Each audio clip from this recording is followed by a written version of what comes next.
Hola chicos, muy buenos días a todos.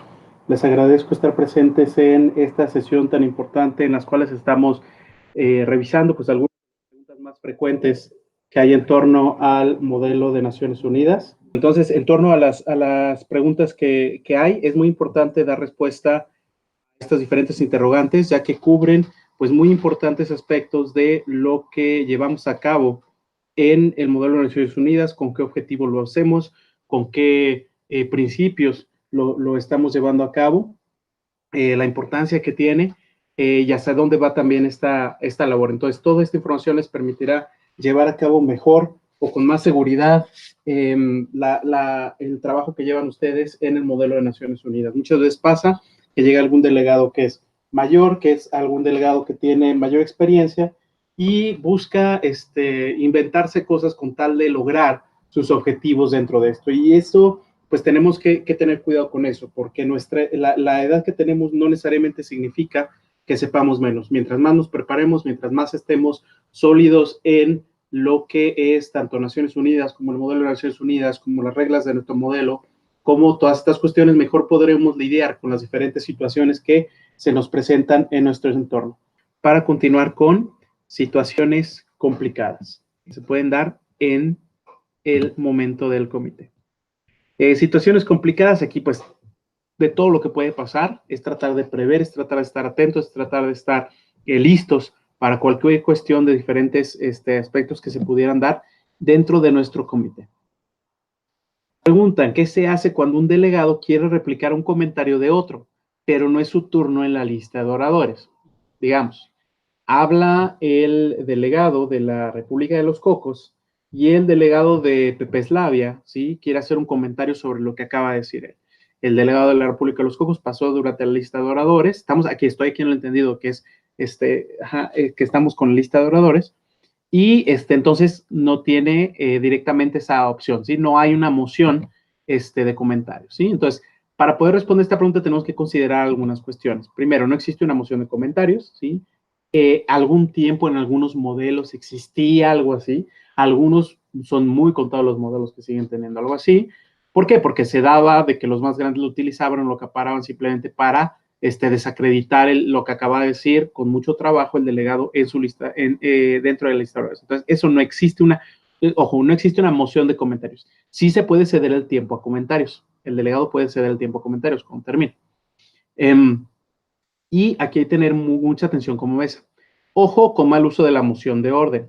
Un delegado que levante una moción de orden y que nos diga, el delegado de Pepeslavia, digamos que abusa de dice, moción de orden, el delegado dijo que esto y esto, pero esto no es cierto, por quién sabe qué. En ese momento la mesa detiene al delegado y le dice, delegado, usted no está expresando una moción de orden, ¿sí?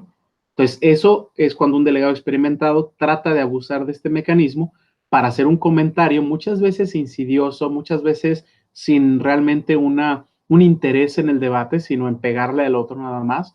Y eso no es el objetivo, una vez más, por el que estamos aquí. Entonces, recuerden, y recuerdo de la administración pasada, la moción de orden es para señalar alguna falta en las reglas de procedimiento por parte de la mesa, exclusivamente. Si no está siendo utilizado para eso, entonces la moción ha sido escuchada y no está en orden por no ser una moción de orden.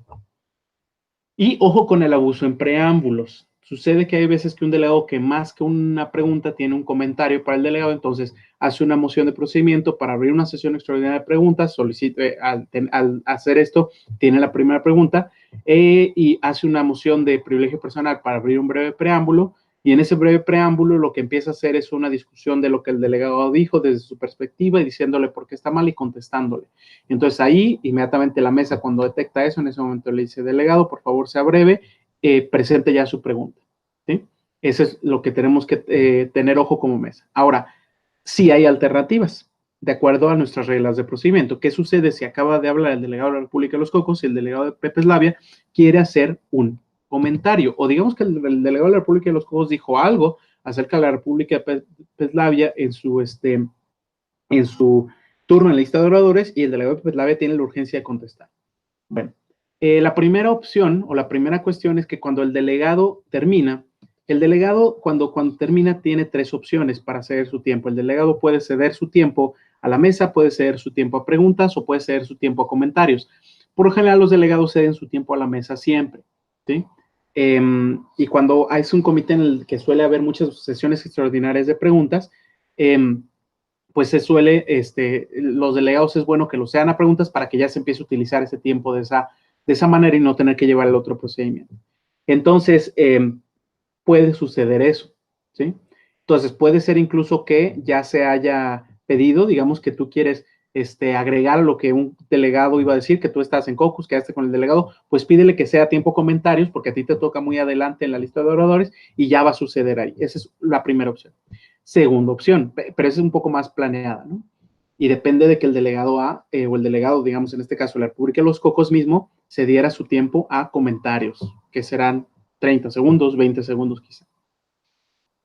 Opción B, el delegado, digamos en este caso, vamos a llamar al delegado B a nuestro delegado de la República de Pepeslavia, que es el ofendido por los comentarios o quiere hacer el comentario, le pide al delegado de Dolaronia, en este caso el delegado C, que sigue la lista de oradores, que le ceda tiempo. Entonces, pasa el delegado de Dolaronia, da su discurso durante la lista de oradores y antes de acabarse su tiempo, cuando termina, cedo mi tiempo al delegado de al delegado de Pepeslavia. Entonces, el delegado de Pepeslavia puede hacer uso de ese tiempo, ¿sí?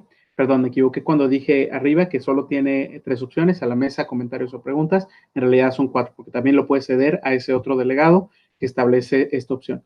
Es raro que suceda eso, pero sí puede suceder. En la lista de oradores sí está contemplado dentro de las reglas de procedimiento.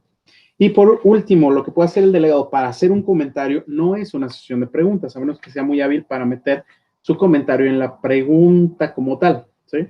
Lo cual, pues, una buena mesa no permitiría.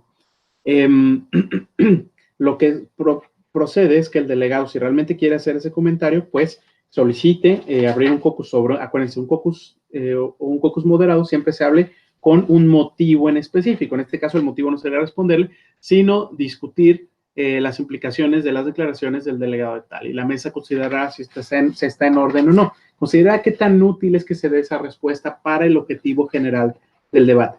Es importante, creo yo también, que las mesas, cuando hacen su ruling sobre que una moción esté en orden o no, den un poquito de información al delegado, sobre todo cuando le dicen que una moción está en orden. Muchas veces, cuando una mesa tiene un estilo militar, en el cual le dice, delegado no está en orden, tome asiento, y no le explican por qué el delegado, la verdad, siempre se va a quedar pensando que la mesa es la que no le aceptaba sus mociones. Siempre es importante, creo yo, explicar el razonamiento de la mesa al respecto para que el delegado sepa que probablemente se equivocó en el momento de pedirlo o simplemente en este momento la mesa no lo considera apropiado dentro del orden, dentro de las prioridades que se están llevando en el debate. Por favor, aquí si hay algún comentario respecto a las personas que hicieron la pregunta, que si me estoy yendo para otro lado, en algunas preguntas es importante que lo pongan en el chat, ¿ok? Muy, muy importante que lo tengan, que lo vayan mencionando en el chat, ¿sí? Entonces, nada más estoy revisando aquí para que lo puedan ver en sus reglas. La mencionando sobre que el delegado cede su tiempo. Tenemos la regla 21, que es sobre la lista de oradores, y en cuyo artículo 2 se mencionan las 4 opciones que acabo de mencionar.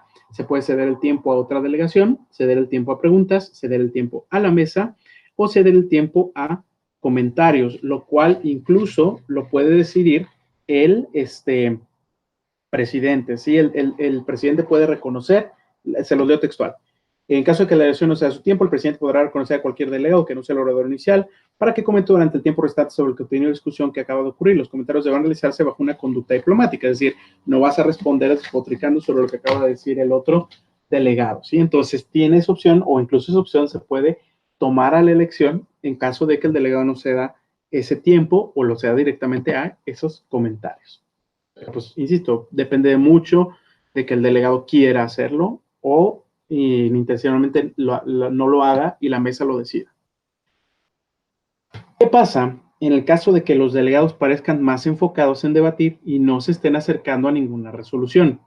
¿Cómo puede la mesa intervenir en este caso? Bueno, la primera intervención que haces en este caso la realizas cuando estás diseñando tu tema. Por eso tenemos tanto énfasis en producir buenos, excelentes background guides. Un excelente background guide permite a la mesa pensar en el tema y adelantarse a los problemas que van a tener sus delegados. Es un ejercicio muy útil que la mesa se plantee cuál sería una resolución ideal. A muchos de ustedes se los he preguntado, a ver, ¿qué diría una resolución sobre este tema? Y ya me contestan. Y entonces hay una visión de a dónde se quiere llegar y por lo tanto se puede establecer.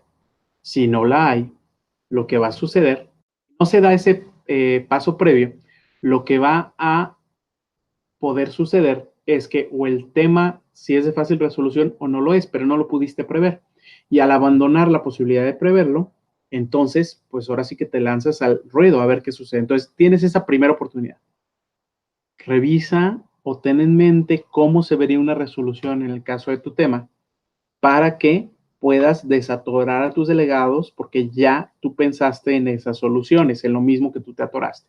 Por eso es un buen background guide. Es el primer antídoto contra los delegados que nada más estén más enfocados en debatir y no se estén acercando a una resolución. Es su primera intervención. Y las siguientes intervenciones tienen que ver con tu tiempo. Tienes que dar cuenta, ¿sí? A ver, si tú estás más o menos, tú tienes ya la agenda del modelo frente a ti. Y en esa agenda del modelo, tú dices, bueno, yo quiero lograr 2 resoluciones. Bueno, si tú quieres lograr 2 resoluciones, tienes que tomar en cuenta para qué hora quieres esas resoluciones, ¿sí? Para qué momento tiene que haber entonces un anteproyecto de resolución, para qué hora entonces tiene que haber una hoja de trabajo y te ordenas o condicionas los esfuerzos del comité de acuerdo a eso y te das cuenta si ya te vas retrasando, ¿sí? Si tú no haces ese timing, tú corres el riesgo de que cuando ya te diste cuenta, ya ni siquiera tienes tiempo de acabar esa primera resolución. Las mesas han ido agarrando experiencia en ese sentido a lo largo de los últimos años y cuando antes en Zenmoon se lograba discutir un tema o menos de un tema, estamos logrando discutir los 2 temas con una resolución en muchos de los comités. Entonces, es muy importante llevar esa noción del tiempo y no perder el tiempo, aprovechar todos los tiempos. Eso lo habíamos hablado también un poquito en la sesión anterior de preguntas. Y la cuestión es muy importante, que la mesa genera puntos de acuerdo. La mesa va acelerando este proceso. Entonces, ¿qué mecanismos tienes para eso?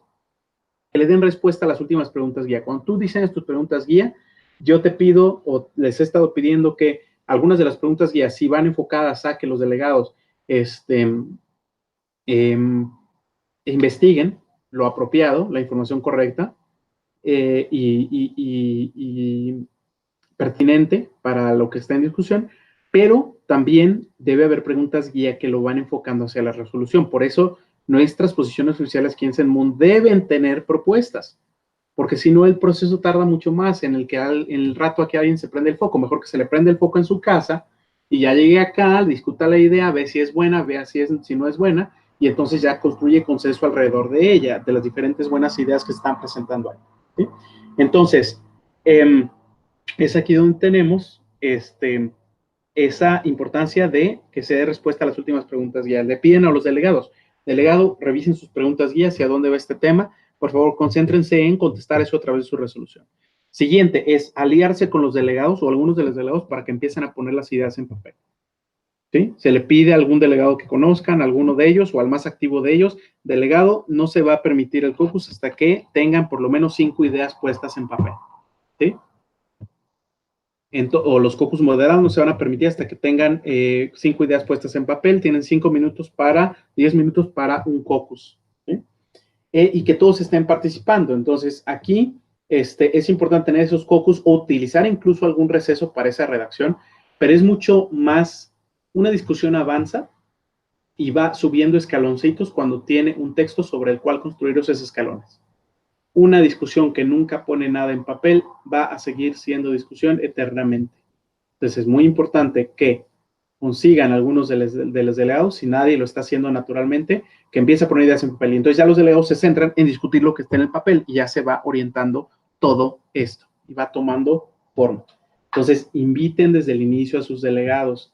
Desde que inician los delegados a dar sus intervenciones en la lista de oradores, es conveniente que la mesa indique delegados, cuando están a punto de iniciar la lista de oradores, es importante que tomen nota desde las propuestas que estén ya presentando sus compañeros para que puedan referirse a ellas y la discusión realmente sea sustantiva, ¿sí? Que ellos tomen esa costumbre de estar tomando notas, de estar presentando pequeños puntos, pequeños enunciados que se van convirtiendo en párrafos, que se van convirtiendo en ideas de preambulatorios o de operativos para una resolución. Si no hay estructura, fíjense, si desde el principio, en la primera sesión, no tienes a nadie escribiendo nada, ve prendiendo el foquito amarillo, ¿sí? Y ve viendo con tus delegados, platícalo con ellos. Es importante que estén escribiendo para que tengan algo sobre lo cual trabajar. Si no, no existen esos escalones. Ahora, también aquí tenemos un elemento, esto es por la parte, digamos, ideal y el trabajo de la mesa, pero también déjenme platicarles que me tocó estar trabajando durante el mes de junio en la rúbrica, en la nueva rúbrica de evaluación para el modelo de Naciones Unidas, para el caso de los delegados, en la Prepatec a nivel nacional. Entonces, aquí, uno de los elementos que está presente es, el delegado va a tener que presentar 3 evidencias sobre su participación en el modelo de Naciones Unidas. Va a tener que presentar su posición oficial, que tiene unos elementos que van a ser evaluados, tiene que presentar un documento del comité, subrayando su contribución en ese documento. Es decir, nos va a presentar ya sea la hoja de trabajo o la resolución del comité, y ahí va a subrayar, esta es mi contribución. O un anteproyecto de resolución, puede ser que ni la hoja de trabajo ni el anteproyecto hayan sido los que quedaron como la resolución, pero estuvo trabajando en alguno. Entonces aquí nadie va a tener la posibilidad de no estar trabajando en un documento. Si hay un grupo, digamos, que se divide el grupo principal y dice, es que no me parecen sus ideas, la mesa lo que le dice es, muy bien, delegado, póngase a escribir su propia hoja de trabajo. No puede haber delegados perdiendo el tiempo durante el debate. Si no están de acuerdo con las ideas que están escribiendo en otro grupo, pues entonces que se pongan a escribir las propias. Así de sencillo. Es así como se va a manejar. Es muy importante. Y muchas veces nos va a suceder que ya que ellos pusieron en orden sus ideas, incluso a veces tienen la posibilidad de insertarlas como enmiendas o ponerlas dentro del documento principal, ¿sí? Lo cual es una victoria para el comité que no se tiene si nada más los dejamos estar en su rollo y estar haciendo lo que quieren sin detallar sus ideas. Entonces, esto es algo que se va a exigir ahora a todos los delegados, ¿sí? Y por último, también van a tener que producir una reflexión en torno a cómo ellos produjeron ese consenso, cómo llevaron ese acuerdo. Entonces, digamos que el nuevo mecanismo de evaluación busca evitar que los delegados nada más se enfoquen en el debate sin un objetivo, a que el debate sea sumamente productivo, ¿sí? Porque así es como se va a evaluar ahora, ¿sí? Entonces, continuamos. Dice, si los delegados pierden el hilo del debate, ¿cómo puede la mesa hacer que lo vuelvan a tomar? Y lo que tenemos aquí como herramienta, ¿sí? Una vez más, es nuestro background guide, ¿sí? Es la importancia de que la mesa pueda referir, es una vez más. Entonces, los delegados se están yendo por otro lado, están discutiendo otro tema, no están de acuerdo con lo que, entonces la mesa es una invitación a que revisen las preguntas guía de su background guide y se concentren en el objetivo del debate que se diseñó ya previamente. No están funcionando las cosas, no están respondiendo a las preguntas guía o las preguntas guía fueron mal diseñadas. Por eso, esas preguntas guía las revisamos 3 o 4 veces, ¿sí? Y por eso las estamos cambiando y cambiando porque deben responder a lo que necesitamos, ¿sí? No es de a gratis, no es que nos guste hacerlo sufrir como mesas, no, es que eso les va a permitir, es una herramienta muy valiosa que les va a permitir trabajar con sus delegados durante el debate. Siguiente opción, lo que yo le llamo 10 minutos de consultas, ¿sí?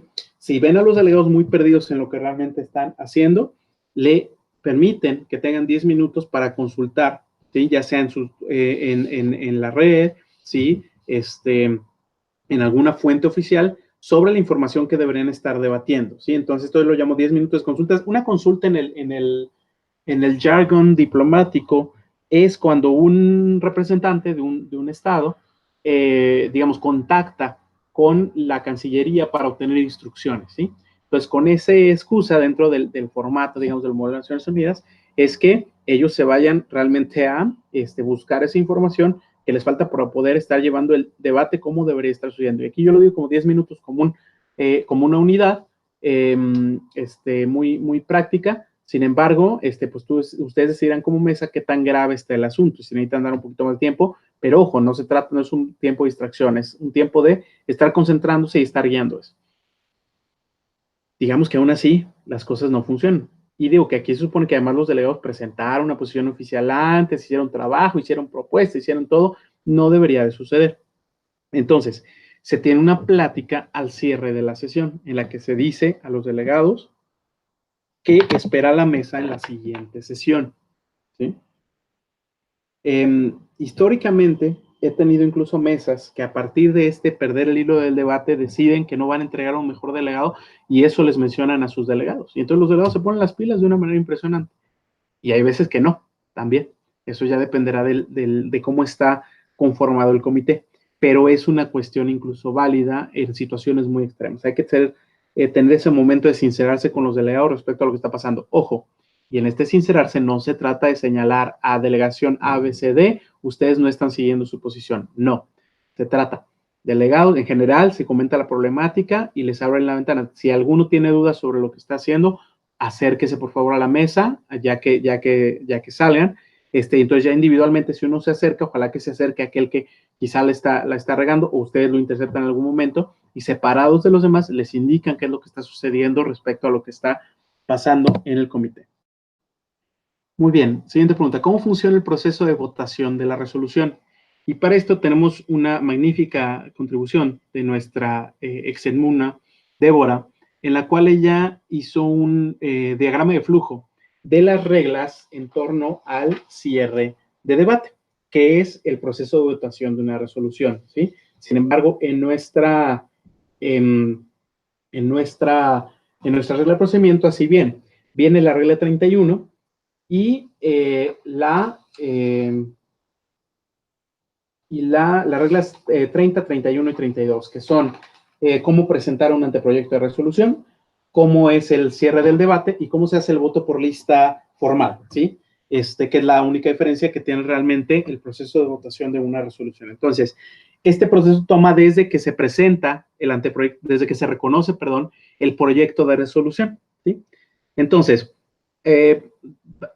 va rápido así como va el modelo. El modelo inicia con la presentación de las posiciones oficiales, a partir de que van teniendo encuentros y van discutiendo y desenrollando los temas, empiezan a escribir algunas ideas, esas ideas son una posible hoja de trabajo, se la pasan a la mesa con algunas firmas, la mesa la reconoce como una hoja de trabajo, se empieza a discutir sobre los elementos de la hoja de trabajo, se hacen cocos sobre el elemento 1 de la hoja de trabajo y se sigue formalizando, sigue madurando ese documento y entonces se llega a la etapa en que ya empiezan a escribir con el formato apropiado un anteproyecto de resolución, el cual presentan a la mesa y cuando la mesa lo acepta, inicia este proceso. Por cierto, este diagrama lo tienen en su folder de comisiones, está ahí a su disposición.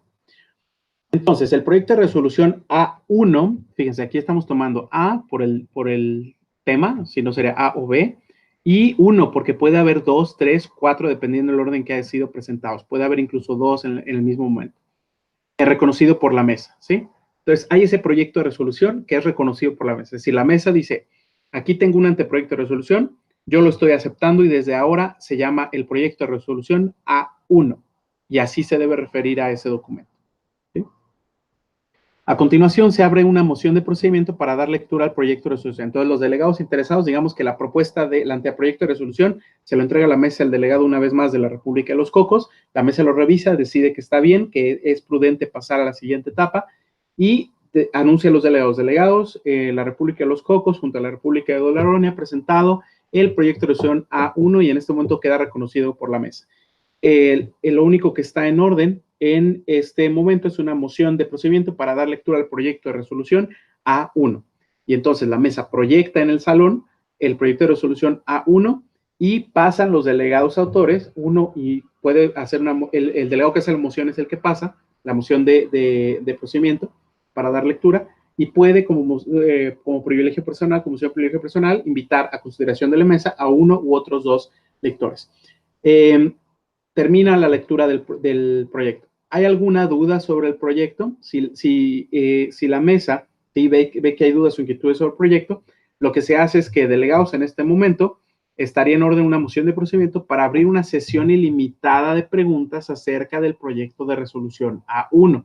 Esta sesión ilimitada de preguntas es simplemente o va a tener el funcionamiento más o menos como si fuera casi un caucus moderado, en el cual lo que se permite son preguntas, ¿sí? De parte de los delegados hacia los autores. Entonces, esos mismos delegados que dieron lectura al proyecto están en el frente, responden cualquier pregunta a los demás delegados. Incluso aquí yo les recomiendo, para evitar el proceso de enmiendas, de una vez aquí, si un delegado sugiere una recomendación y los autores van estando de acuerdo, vayan inmediatamente, tengan un oficial de conferencias muy acomedido, que vaya haciendo las modificaciones incluso en el documento según las van acordando, sobre todo cuestiones de ortografía y algunas palabras y cosas así, cuando lo autoricen los autores. ¿Qué sucede cuando hay una pregunta o recomendación o cuestión aquí que los autores no están de acuerdo? En ese caso, el delegado pues puede seguir el procedimiento de enmienda, ¿sí? Pero eso es después, eso es más adelante. Entonces, ya se respondieron todas las preguntas, ya nadie está levantando la mano para hacer preguntas, o de plano, no hubo preguntas. En ese caso, lo que indica la mesa es, delegados, en vista de que ya no hay más preguntas, damos término a esta sesión ilimitada de preguntas acerca del proyecto de la resolución A1, y la moción que está en orden es una moción de procedimiento para cerrar el debate. Delegados, ¿hay alguna moción en el foro? Delegado de la República de Pepeslavia, ¿a qué moción se refiere?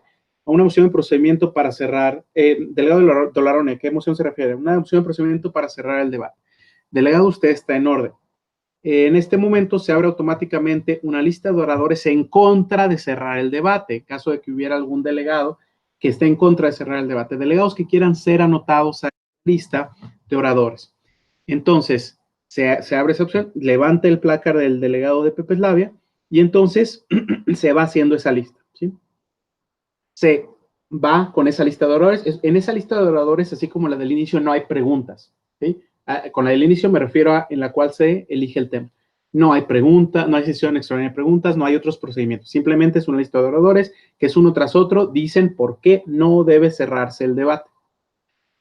Termina esa lista de oradores, se agota esa lista de oradores. Delegados, ahora procederemos a la sesión, para cerrar el debate. ¿Sí? Entonces, así es como se anuncia. No tienes delegados que estén en contra de que se cierre el debate, entonces no, esa lista queda desierta. Delegados, la lista de oradores en contra de cerrar el debate ha quedado desierta, por lo tanto procederemos automáticamente a la votación de la moción de procedimiento para cerrar el debate. ¿Sí? Hasta aquí, ¿vamos bien? Bueno, entonces todo eso es lo que se hace para cerrar el debate. ¿Sí? Y así es como va a ordenar. Y ahora sí, pasamos a la votación. Entonces, vamos en este punto. Se cierra, ¿sí? Se hace la votación para cerrar el debate y enseguida, delegados, en este momento llevaremos a cabo el proceso de votación formal para aprobar el proyecto de resolución X. ¿Por qué no se hace una moción para la votación? Porque lo que se hizo fue una moción para cerrar el debate y una vez cerrado el debate, ¿sí? Lo único que está en orden, lo único que puede seguir, ¿sí? Es la votación. ¿Sí? No hay ningún otro tipo de mociones, no hay ningún otro tipo de cuestiones ahí. Entonces, delegados, en este momento estaremos en proceso de votación formal y el presidente está a cargo de este proceso. El presidente explica entonces a los delegados que habrá 3 rondas de votación. En esas 3 rondas de votación, en la primera podrán expresar a favor, en contra o abstención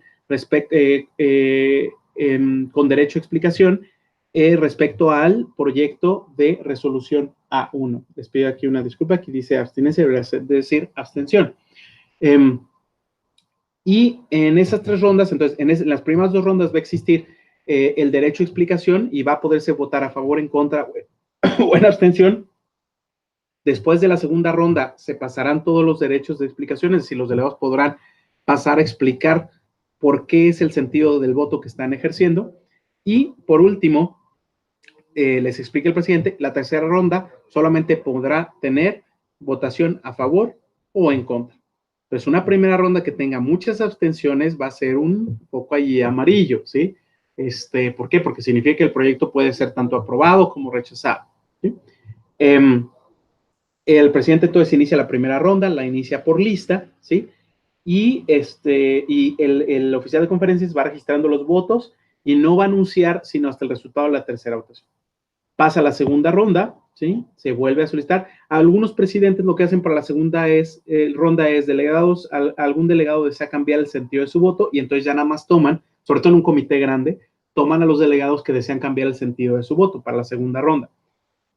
El presidente entonces indica, delegados en este momento, los delegados que indicaron que solicitaban ese derecho de explicación podrán ejercerlo. Entonces, si yo como delegado indiqué a favor con derecho de explicación, en contra con derecho de explicación o abstención con derecho de explicación, después de la segunda ronda yo voy a pasar al frente, me van a pedir pasar al frente, ¿sí? Y voy a explicar a los demás delegados por qué estoy a favor, por qué estoy en contra, buscando cambiar el sentido del voto de los demás o de la mayoría, ¿sí? Bien, en la tercera ronda debe ser un procedimiento muy solemne en el cual se va solicitando cada delegado. Por lo general, el presidente lo que les pide es que se pongan de pie y indiquen el sentido de su voto, o levante el plácar e indiquen el sentido de su voto. El oficial de conferencias va marcando ahí en el software el sentido del voto y se va generando. Ahora, ojo, aquí puede ser que su comité tenga unas mayorías calificadas distintas a las de los demás. Por eso nuestro proceso en la regla de procedimiento no dice que hay un 2/3 de requisito. Dice que si se logra lo que es la mayoría calificada para ese comité. Por ejemplo, hay comités que requieren unanimidad, hay comités que requieren esos 2/3 por ser una votación sustantiva. Entonces, se va a dar esta cuestión. Si están a favor de 2/3 de los delegados, si no están a favor de 2/3 de los delegados, pues el proyecto de resolución no es aprobado y se va al tema B. Lo mismo pasa si el proyecto de resolución es aprobado. Si es aprobado, pueden aplaudir, se hace un pequeño proceso y entonces ya se abre el tema siguiente, ¿sí? Así es como funciona este proceso de resolución, ¿ok? De votación, perdón, de una resolución. Hay variantes, ¿sí? Hay dos pequeñas variantes. Una variante puede ser, que es una cuestión que ya veré con ustedes en las prácticas, pero que se llama, por ejemplo, que en vez de una votación por lista, por ejemplo, puede ser por el tiempo que les queda antes del cierre del modelo y la ceremonia de clausura, una votación con plácar alzado, así muy rápidamente, le quita solemnidad, pero podría ser que lo utilicen en la primera y segunda ronda y ya no para la tercera, sobre todo si tiene un comité grande. Y otra cuestión es la división y otro detalle es la división de la cuestión. La división de la cuestión es cuando se hace el procedimiento de votación final sobre cada uno de los puntos de la resolución. Digamos que tienes una resolución muy buena, digamos que es el Consejo de Seguridad. La resolución es muy buena, pero hay un punto con el que no está de acuerdo un delegado que puede poner un voto negativo y con eso tira la resolución. Entonces, lo que se hace es que se divide la resolución en sus partes operativas y se vota cada una. Y entonces se desecha aquella que no tuvo ese apoyo, pero nada más esa propuesta, no toda la resolución. Esa es una moción de procedimiento para división de la cuestión y es un elemento más complejo, pero que quizá le puede servir más a la mesa cuando tienes un delegado ahí que quiere o que no estén de acuerdo con una sola parte de la resolución, pero lo demás podría permitir que sea una resolución unánime, ¿no? Entonces ahí son cuestiones, pequeñas variantes de este procedimiento que están en las reglas, pero es raro que se lleguen a utilizar, ¿no? Por el tiempo voy a cerrar rápidamente nada más esta sección y ahí vamos a quedar. Quedarían nuestros temas restantes para las siguientes, pero voy a cerrar con las últimas preguntas que tenemos aquí. Siguiente pregunta, ¿qué pasa y cuál es el proceso después de que alguien dice veto en la posible resolución? Mucho ojo aquí, ¿sí? Aquí tengo dos pequeñas correcciones respecto a lo que me ponen. La primera corrección es que no existe un documento llamado posible resolución. Existen en las reglas de procedimiento los siguientes nombres. Existe una posible hoja de trabajo, que es antes de que la mesa lo reconozca. Existe la hoja de trabajo, ya sea A1, A2, A3, dependiendo del número, o B1, B2, B3, ¿no? Existe el anteproyecto de resolución, existe el proyecto de resolución que existe en un breve momento antes de la votación, y existe la resolución A1, A2, B1, B2, lo que quieran. Solo existen estos, no existe una posible resolución, ¿sí? Nada más como una precisión. No es capricho, es que las mesas deben manejar exactamente los términos, porque si el delegado, si ustedes buscan posible resolución en las reglas de procedimiento, no lo van a encontrar. No lo van a encontrar, así de sencillo. Entonces, es muy importante que Segunda cuestión, el veto. Deben saber ustedes, como cuestión cultural, que el veto es una palabra que existe en la práctica, ¿sí? Es un sustantivo, es un verbo, ¿verdad? Pero no está en la Carta de las Naciones Unidas. Y se las leo tal cual. El artículo 27 del capítulo que refiere al Consejo de Seguridad, ¿sí? del capítulo 5 que refiere al Consejo de Seguridad en la Carta de las Naciones Unidas. El artículo 27 dice, cada miembro del Consejo de Seguridad tendrá un voto. Las decisiones del Consejo de Seguridad sobre cuestiones de procedimiento serán tomadas por el voto afirmativo de 9 miembros. Las decisiones del Consejo de Seguridad sobre todas las demás cuestiones serán tomadas por el voto afirmativo de 9 miembros, incluso los votos afirmativos de todos los miembros permanentes. ¿Sí? Fíjense qué implica eso. Pero en las decisiones tomadas en virtud del capítulo 6, el párrafo 3 del artículo 52, la parte en una controversia se abstendrá de votar, que eso es algo deseable, ¿sí? Pero que, pues, lamentablemente no se da en la práctica ya del Consejo. Entonces, no dice, existe ese derecho de veto. En la práctica, digamos, existe, pero nunca se menciona la palabra veto. Entonces, ¿cómo es el veto en realidad? Cuando hay un voto negativo de alguno de los que tienen ese derecho. Y aquí hay que tomar dos cuestiones en consideración. Sí, aquí estaba. Sí. Por ejemplo, el veto existe en la práctica en el Consejo de Seguridad, que alguno de los 5 miembros permanentes ejerce un voto negativo, o imagínense, en un órgano como lo es el Consejo de la Organización Internacional del Trabajo, de la Organización Mundial del Comercio, donde las decisiones deben ser unánimes, pues prácticamente cada miembro, cada uno de los 150 y tantos miembros tiene veto, ¿sí? Entonces, ahí lo que tiene ese voto negativo. ¿Qué sucede si se abstiene? No se considera que se emitió un voto negativo, ¿sí? Entonces, al no haber un voto negativo y reúne los otros 9 votos, entonces la resolución pasa, ¿sí?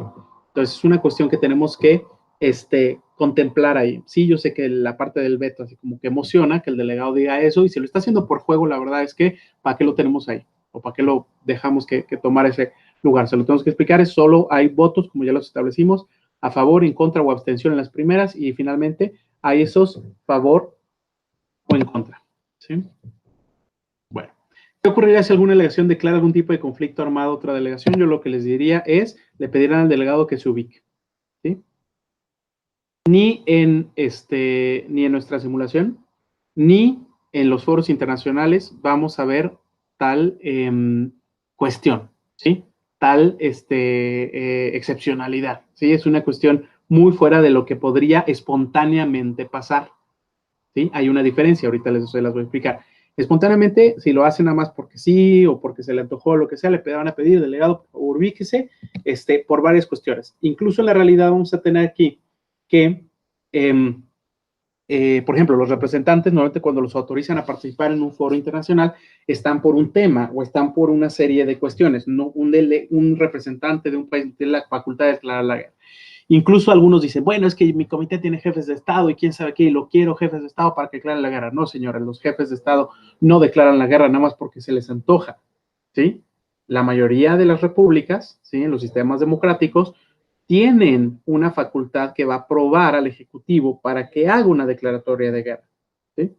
Incluso, por ejemplo, ustedes ven Estados Unidos, el presidente no se manda para hacer una guerra, tiene que solicitar autorización del Congreso, ¿sí? Lo mismo pasa con México, lo mismo pasa con la mayoría de las democracias. Entonces, eso sería algo extremadamente raro. Entonces, si eso sucede espontáneamente, le van a pedir al delegado, ubíquese, por favor. Usted o no tiene las facultades, ¿sí? O no está llevando a cabo lo que le permite, ¿sí? Dentro de las facultades del mismo ejecutivo, incluso siendo el jefe de Estado, para llevar esa cuestión, ¿sí? Además de que sería muy raro que en un foro de medio ambiente, en un foro de, pues vamos, que tiene temas muy particulares, suceda algo así. Ahora, ¿qué excepción podemos dar a esto? Digamos que, ¿sí? Ustedes lo plantearon como parte de una crisis. Y ojo, una crisis, saben a mí cómo me gustan las crisis, planeadas. Una crisis improvisada es lo peor que podemos tener en el modelo de Naciones Unidas. ¿Sí? Emocionar el delegado de lo que sea, pero la verdad es que estamos echando por tierra aquello que nos esforzamos tanto en trabajar. Entonces, sí, se autorizó a la mesa 2 meses antes como parte de su planación de crisis, y el delegado recibe un comunicado de su gobierno que le dice que entonces va a hacer una declaratoria de guerra porque lo ven como una estrategia, entonces sí, pero eso sucede 2 meses antes del modelo, no en el modelo, no en ese momento, no como una improvisación. Espero que quede claro esa cuestión. Siguiente, ¿qué hacer cuando un delegado no se comporta con una postura diplomática? Ya saben ustedes que tienen una serie de warnings, de advertencias, de todo esto. Tienen también un secretario o secretaria general que los va a apoyar y también estamos nosotros. Pero eso es llegar ya lejos. Cuando se pone un warning es cuando ya no hay, la mesa no encuentra otra manera de ver. ¿Sí? Entonces, ¿qué sucede primero? Primera consideración, oye, el delegado no está comportando con una postura diplomática. ¿Qué hacemos? Vamos a investigar la situación. La mesa debe investigar la situación, depende. ¿Por qué lo hace? El delegado lo hace porque no sabe llevar las cosas de otra manera, entonces hay que ver cómo le decimos las reglas y cómo le permitimos aprovechar las reglas que tiene a su disposición para hacer lo que tiene que hacer. Lo hace por desquiciar a la mesa, muy bien, entonces un warning, ¿sí? Que terminará eventualmente con la expulsión del delegado. Rara vez vas a tener un delegado que venga con ese tipo de actitud. No pagas un evento para venir a tronarlo, ¿sí? Eso es ilógico, ¿sí? Y más cuando el objetivo de los eventos que estamos haciendo no es una competencia de debate, es un objetivo de formación, es un objetivo de llevar a los delegados a mostrar, a los estudiantes a mostrarles todas las posibilidades que tiene el diálogo, ¿sí?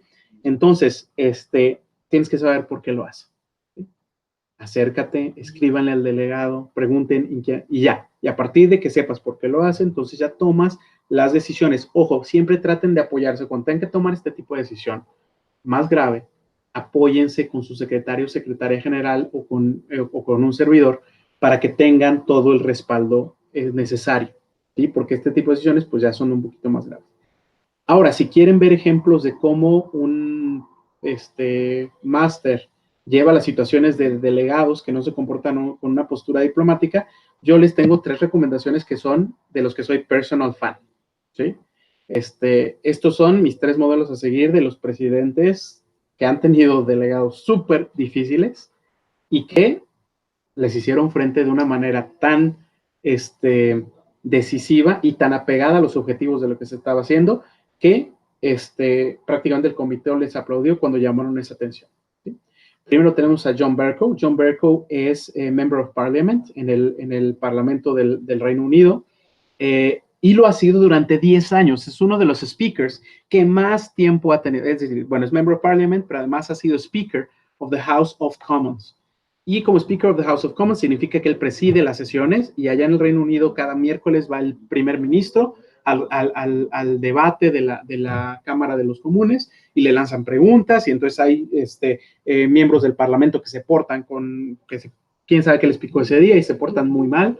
Entonces busquen videos de él, en serio es impresionante la manera en que llama la atención y nunca, como buen británico por supuesto, lo hace sin perder la compostura. ¿Sí? Perdón, siempre lo hace sin perder la compostura. ¿Sí? Entonces es impresionante. Si quieren un buen ejemplo de cómo lidiar con delegados difíciles, vean cómo él lo hace. Incluso él lanza 5 o 6 advertencias y ha llegado a sacar a gente del Parlamento de la Gran Bretaña, ¿sí? De la Cámara de los Comunes. Y déjenme aquí puntualizar algo. Por eso nuestras reglas de procedimiento de los modelos de Naciones Unidas realmente son modeladas a partir del Parlamento, ¿sí? Del Reino Unido, porque tiene este elemento, ¿no? Cuando tienes esta cuestión y puedes lidiar con él. Mi segundo ejemplo sería Luis Alfonso de Alba Góngora, que fue el electo como el primer presidente del Consejo de Derechos Humanos cuando se crea este órgano en 2006. Y él es mexicano, ¿no? Y se le elige como presidente de este órgano. Entonces, él, una vez, por ahí inicio de 2007, perdón, le toca un representante de una organización no gubernamental que se puso difícil y dijo una serie de cosas inaceptables ahí dentro del Consejo de Derechos Humanos.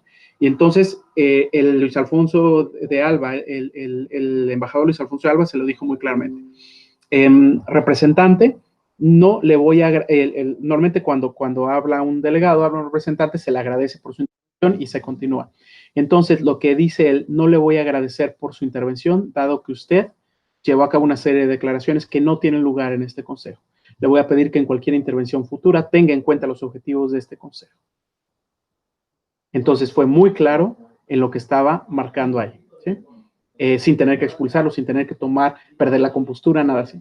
Y por último tenemos a Porfirio Muñoz Ledo. Porfirio Muñoz Ledo representó a México, fue embajador de México ante la ONU en los 80s, cuando México le entró por segunda vez al Consejo de Seguridad de la ONU, incluso aquí lo pueden ver en la foto, como presidente del Consejo de Seguridad en los meses que a México le tocó la presidencia rotativa. Y él, además ahorita es presidente de la Cámara de Diputados, ¿sí? Entonces, como presidente de la Cámara de Diputados ha tenido unos encontronazos ahí interesantes, los cuales creo yo ha sabido lidiar de una manera muy profesional y bastante, bastante diplomática. Entonces, también búsquenle ahí. Ahí tienen muchísimos ejemplos, la verdad, de cuando tienes que lidiar con un delegado que no se comporta nada más por eso. Entonces, primero, preguntamos por qué lo hace. Si lo está haciendo nada más por molestar, entonces tenemos estos 3 muy buenos ejemplos de personas que han tenido que lidiar con eso, ¿sí? La verdad que, sobre todo John Bercow, le pasa cada semana, ¿sí?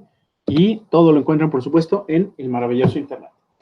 Casi terminan las preguntas. ¿Quién nos mandará el formato oficial de la resolución? Sí, existe un formato oficial de la resolución. Está disponible en la carpeta de cada una de las comisiones. Apenas, por un lado, conformamos un comité para revisarlo. Le pido a los que están ahorita allí en el chat que si se quieren anotar en este comité para revisarlo, por favor, muéstrenos ahí ese interés y lo empezaré a conformar para que podamos darle una revisada, darle una checada, que esté todo bien, que responda a todas las necesidades de las mesas. Puede ser que tengan experiencia o no, todos los comentarios son importantes. Y apenas tenga también un voluntario, que estaría bien que ahí en el chat me digan quién se voluntaría para esto, para llevar a cabo las copias y ya irlo depositando en sus folders y que sepan que ahí ya lo van a tener en esa carpeta. ¿Qué van a hacer ustedes en el momento de que los delegados ya quieren empezar a redactar el formato oficial? Simplemente hacen toman ese, se lo pasan al delegado y entonces ya lo empieza a modificar, empieza a hacer eso. Ese documento, ojo, ya va a estar vinculado con la página web, para que apenas que quede listo y todo perfecto ese documento, ya está publicado en la página web. Entonces, es muy importante que una vez que ya tengan esa copia, no hagan otra copia de ese documento, o que si hacen otra copia, nos avisen para vincularlo con la versión que debe estar publicada en la página web. Es que tienen aquí, es un formato en Google Drive, que tiene todas las instrucciones de cómo se debe llenar, de cómo se va escribiendo, para que tanto la mesa como el delegado tengan toda la información necesaria. Dónde pone una coma, dónde se pone un punto. En una resolución, por lo general, solo hay punto final. Y cómo se va escribiendo todo y cómo se va detallando, pero si ya hay un formato, y todas nuestras resoluciones tienen esa misma guía.